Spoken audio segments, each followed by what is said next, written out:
ओम शांति। आज है 2 अक्टूबर, शिव बाबा की साकार मुरली। आज बाबा कहते हैं, मीठे बच्चे, नई दुनिया के लिए बाप तुम्हें सब नई बातें सुनाते हैं, नई मत देते हैं, इसीलिए उनकी गत मत न्यारी गाई जाती है। प्रश्न, रहम दिल बाप कब सभी बच्चों को किस बात में सावधान कर उच्च तकदीर बना देते हैं? उत्तर, बाबा कहते बच्चे, ऊंची तकदीर बनानी है तो सर्विस करो। अगर खाया और सोया, सर्विस नहीं की तो ऊंची तकदीर नहीं बना सकेंगे। सर्विस के बिना खाना हराम है, इसीलिए बाबा सावधान करते हैं। सारा मदार पढ़ाई पर है, तुम ब्राह्मणों को पढ़ना और पढ़ाना है, सच्ची गीता सुनानी है। बाप को रहम पड़ता है, इसीलिए हर बात की रोशनी देते रहते हैं। गीत है, जिस दिन से मिले हम तुम। ओम शांति। रूहानी बाप समझाते हैं, जब बच्चों को बेहद का बाप मिलता है तो हर एक बात नई सुनाते हैं, क्योंकि यह बात नई दुनिया स्थापन करने वाला है। यह बाप नई दुनिया स्थापन करने वाला है। मनुष्य तो ऐसी नई बातें सुना न सके। बाप, जिसको हेवनली गॉडफादर कहा जाता है, वह बेहद का बाप स्वर्ग की स्थापना करने वाला है, नरक की स्थापना करने वाला है रावण। बाबा कहते हैं, 5 विकार स्त्री में, 5 विकार पुरुष में। वह हो गई रावण संप्रदाय। तो यह नई बात सुनाई ना। स्वर्ग बनाने वाला है परमपिता परमात्मा, जिसको राम कहते हैं। नरक बनाने वाला है रावण, जिसका चित्र बनाकर वर्ष वर्ष जलाते हैं। एक बार जल गया तो फिर उसकी एफिजी देखने में थोड़ी ही आएगी। वह आत्मा जाकर दूसरा शरीर लेती है, फीचर्स आदि बदल जाते हैं। यह तो रावण के वही फीचर्स वर्ष वर्ष बनाते हैं और जलाते हैं। वास्तव में जैसे निराकार शिव बाबा का कोई फीचर्स नहीं, वैसे रावण का भी कोई फीचर्स नहीं। यह रावण तो विकार है। बाप यह समझाते हैं, मनुष्य भक्ति मार्ग में। क्या कह रहे हैं बाबा? मनुष्य क्या चाहते हैं भक्ति मार्ग में?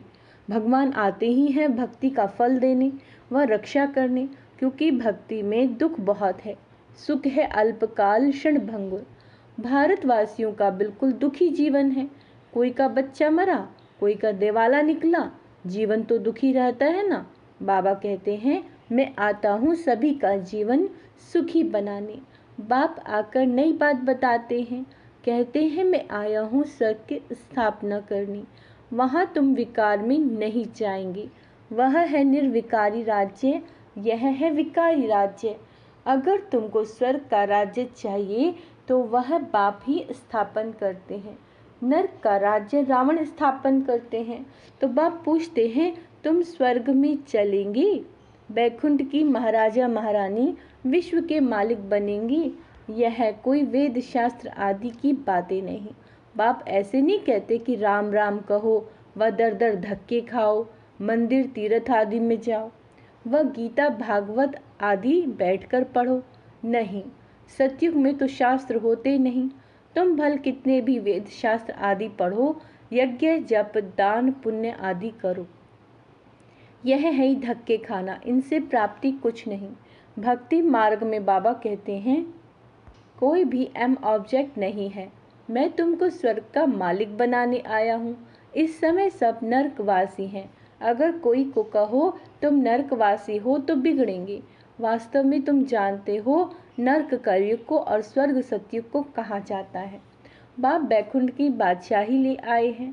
कहते हैं स्वर्ग का मालिक बनना है तो पवित्र जरूर बनना पड़ेगा। मूल बात सारी पवित्रता की है। कई मनुष्य कहते हैं हम पवित्र तो कभी नहीं रह सकते। अरे तुमको पावन बनाते हैं स्वर्ग में चलने के लिए। पहले वापस शांति धाम में जाकर फिर स्वर्ग में आना है। बाबा कहते हैं, सभी धर्म वालों को कहते हैं, देह को छोड़ अशरीरी बन जाना है। इसीलिए देह के अभिमान को तोड़ो। मैं क्रिश्चियन हूँ, बौद्धी हूँ, यह सब है देह के धर्म। आत्मा तो स्वीट होम में रहती है, तो अब बाप कहते हैं वापस मुक्ति धाम चलेंगे, वहाँ तुम शांति में रहेंगे। बताओ तुम वापस कैसे चल सकते हो? तुम मुझ बाप को और स्वीट होम को याद करो। क्या कह रहे हैं बाबा? मुझे याद करो और परम धाम को। देह के सब धर्म छोड़ो, ये मामा काका है, ये चाचा है, इन सब देह के संबंधों को छोड़ो, अपने को देही समझो, मुझे याद करो। बस यह है मेहनत, और मैं कुछ नहीं सुनाता। शास्त्र आदि जो पढ़े हैं वह सब छोड़ो। मैं नई दुनिया के लिए तुमको नई मत देता हूँ। कहा जाता है ईश्वर की गत और मत न्यारी, गति कहा जाता है मुक्ति को। बाप नई बात सुनाते हैं ना। मनुष्य भी जब सुनते हैं तो कहते हैं यहाँ तो नई बातें हैं, शास्त्रों की कोई बात नहीं। यूं तो गीता की बात, बाबा कहते हैं यूं तो है गीता की बात, परंतु मनुष्यों ने गीता को भी खंडन कर दिया। मैंने तो गीता पुस्तक कुछ भी नहीं उठाई, वह तो बाद में बनती है। मैं तो तुमको ज्ञान सुनाता हूँ। ऐसे कभी कोई नहीं कहेंगे कि तुम मेरे सिके लदे बच्चे हो। यह निराकार परमात्मा ही कहते हैं। निराकार आत्माओं से बात करते हैं, आत्मा सुनती है। यह शरीर है ऑर्गन्स। यह बात कभी कोई समझते नहीं, वह मनुष्य मनुष्य को सुनाते हैं। यह परमात्मा बैठ आत्माओं को सुनाते हैं, हम आत्माएं सुनती है इन कानों द्वारा। तुम जानते हो परम पिता परमात्मा बैठ समझाते हैं। मनुष्य तो यह वंडर खाते हैं, भगवान कैसे समझाएगा? वह तो समझते हैं श्री कृष्ण भगवानुवाच्य। अरे श्री कृष्ण तो देहधारी है, मैं तो देहधारी नहीं हूँ, मैं विदेही हूँ। शिव बाबा क्या कह रहे हैं? मैं विदेही हूँ और विदेही आत्माओं को ही सुनाता हूँ। तो ये नई बातें सुनने से मनुष्य चकित हो जाते हैं। जो कल्प पहले मनुष्य बच्चे सुनकर गए, उन्हों को तो बहुत अच्छा लगता है, पढ़ते हैं, मम्मा बाबा कहते हैं। इसमें अंधश्रद्धा की कोई बात हो न सके। लौकिक रीति भी बच्चे माँ बाप को माँ बाप कहते हैं। अभी तुम उन लौकिक माँ बाप की याद छोड़ पारलौकिक माता पिता को याद करते हो।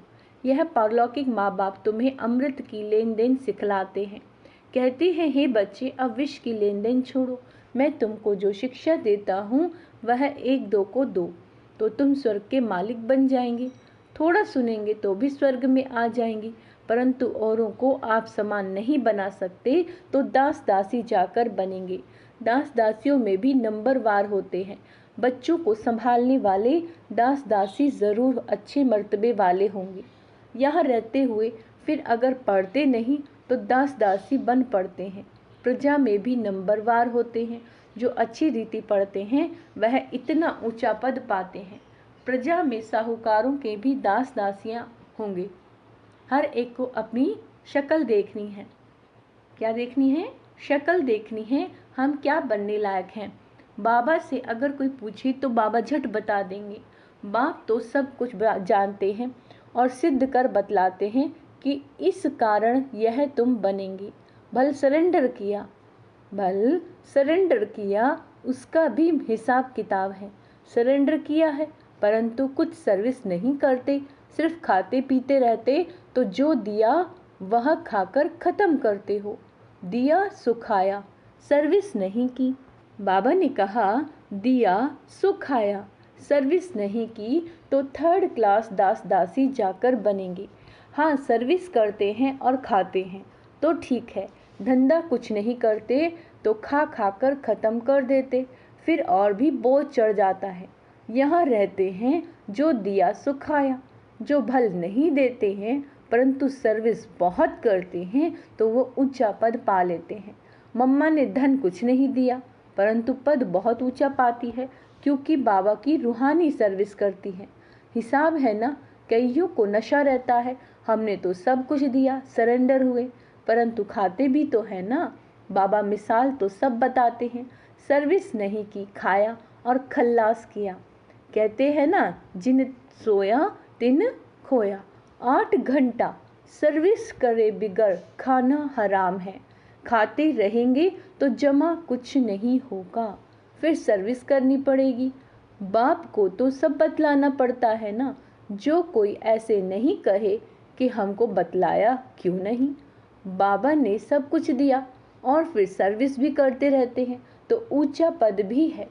सरेंडर हुए और बैठ खाया, सर्विस नहीं की तो क्या बनेगा, श्रीमत पर चलते नहीं। बाबा खास समझा रहे हैं, ऐसे नहीं कि पिछाड़ी को कहे कि हमारा पद ऐसा क्यों हुआ। तो बाप समझाते हैं, सर्विस न करना, मुफ्त में खाना, उसका नतीजा कल्प कल्पांतर का ये हो जाएगा। इसीलिए बाबा सावधान करते हैं, समझना चाहिए कल्प कल्पांतर के लिए हमारा पद भ्रष्ट हो जाएगा। बाबा को रहम पड़ता है, इसीलिए हर बात की रोशनी देते हैं। सर्विस नहीं करेंगे तो ऊंचा पद पा नहीं सकेंगे। जो गृहस्थ व्यवहार में रहते सर्विस करते हैं उनका पद बहुत ऊंचा है। क्या कह रहे हैं बाबा, जो गृहस्थ व्यवहार में रहते हैं सर्विस करते हैं उनका पद बहुत ऊंचा है। सारा मदार पढ़ाई, बाबा कहते हैं सारा मदार पढ़ाई और पढ़ाने पर है। तुम ब्राह्मण हो, तुमको सच्ची गीता सुनानी है, वह तो कच्छ में कुरम उठाते हैं, तुम्हारे कच्छ में कुछ नहीं। तुम हो सच्चे ब्राह्मण, तुमको सच सुनाना है, सच्ची प्राप्ति करानी है, और सबने घाटा ही दिलाया है, इसीलिए लिखा जाता है वह सब झूठ है।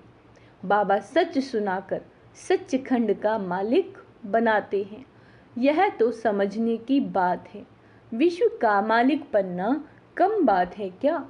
सेंसिबल बच्चे जो होंगे वो तो प्लान बनाते रहेंगे, हम सोने की ईंटों का ऐसे ऐसे मकान बनाएंगे, ये करेंगे। साहूकार का बच्चा जैसे बड़ा होता जाएगा तो उनके ख्यालात चलेंगे, हम ऐसे करेंगे, ये बनाएंगे। तुम भी भविष्य में प्रिंस बनते हो तो शौक होगा ना, हम ऐसे ऐसे महल बनाएंगे जो और कोई का नहीं होगा। यह ख्यालात उनके चलेंगे जो अच्छी रीति पढ़कर पढ़ाते हैं। बादशाही तो होगी ना, तो बुद्धि में यह ख्यालात चलने चाहिए, हम कितने नंबर से पास होंगे। बड़ा भारी स्कूल है, इसमें लाखों करोड़ों पढ़ेंगे, ढेर आएंगे। यह सब बातें बाप ही बैठ समझाते हैं। भगवान एक है, उनको ही माता पिता कहते हैं, वह आकर एडॉप्ट करते हैं। कितनी गुह्य बातें हैं, कितनी गुह्य बातें हैं। यह नया स्कूल है, नया पढ़ाने वाला। अच्छी रीति, कितना अच्छी रीति समझाते हैं। झोली उनकी भरेगी जो लायक होंगे, बाप को याद करेंगे। माँ बाप को कभी कोई भूलता नहीं है, फिर संगम युगी बच्चे बाप को भूल कैसे सकते हैं।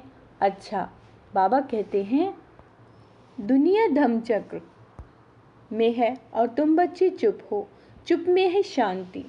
क्या कह रहे हैं, अंडरलाइन करेंगे। बाबा कह रहे हैं चुप में है शांति। क्या कह रहे हैं बाबा, सतयुग में है शांति, शांति में क्या है, सुख। तुम जानते हो मुक्ति के बाद फिर है जीवन मुक्ति।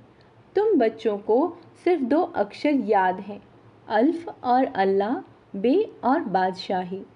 सिर्फ एक अल्लाह को याद करने से बादशाही मिल गई, बाकी क्या बचा, बाकी रही छाछ। अल्फ मिल गया गोया मक्खन मिला, बाकी सब है छाछ।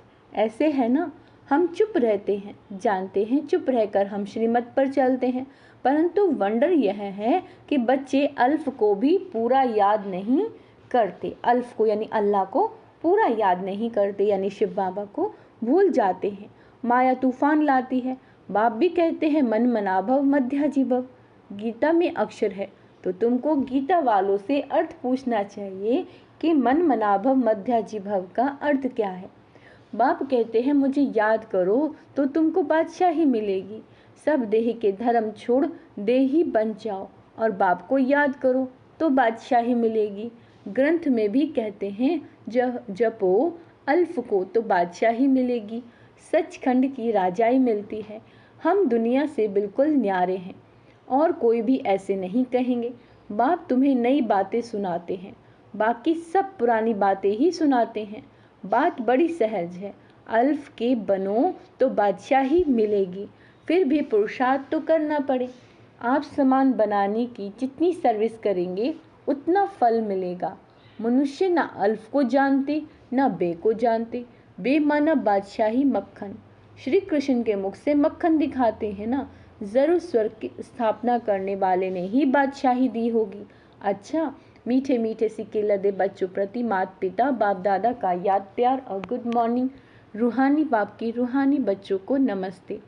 हम रूहानी बच्चों की रूहानी बाप दादा को याद प्यार गुड मॉर्निंग नमस्ते मीठे बाबा, शुक्रिया बाबा शुक्रिया। धारणा के लिए मुख्य सार।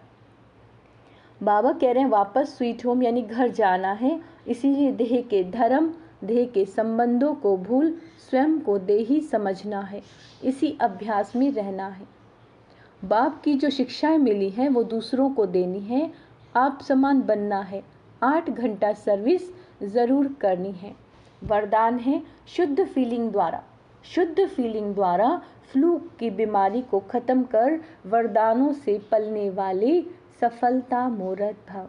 फिर से सुनो, शुद्ध फीलिंग द्वारा फ्लू की बीमारी को ख़त्म करने वाले वरदानों से पलने वाले सफलता मूर्त भव। सभी बच्चों को बाप दादा की श्रेष्ठ मत है, बच्चे सदा शुद्ध फीलिंग में रहो। मैं सर्वश्रेष्ठ अर्थात कोटों में कोई आत्मा हूँ, मैं देव आत्मा हूँ, महान आत्मा हूँ, विशेष पाठधारी आत्मा हूँ। क्या हूँ मैं? विशेष पाठधारी आत्मा हूँ। इस फीलिंग में रहो तो व्यर्थ के जो संकल्प चलते हैं वो फ्लूक नहीं आ सकता। जहाँ ये शुद्ध फीलिंग होगी यानी पॉजिटिव संकल्प चलेंगे, वहाँ नेगेटिव या अशुद्ध फीलिंग नहीं हो सकती। इससे फ्लू की बीमारी से अर्थात आप मेहनत से बच जाओगे और सदा स्वयं को ऐसा अनुभव करेंगे कि हम वरदानों से पल रहे हैं, सेवा में सफलता पा रहे हैं। स्लोगन है संगम युगी मर्यादा पुरुषोत्तम बनना। संगम युगी मर्यादा पुरुषोत्तम बनना यही ब्राह्मण जीवन का श्रेष्ठ लक्ष्य है। अच्छा, ओम शांति। आज का स्वमान अभ्यास करेंगे। मैं सफलता मूर्त आत्मा हूँ, मैं निराकार आत्मा हूँ, मैं बाबा का राइट हैंड हूँ। ओम शांति।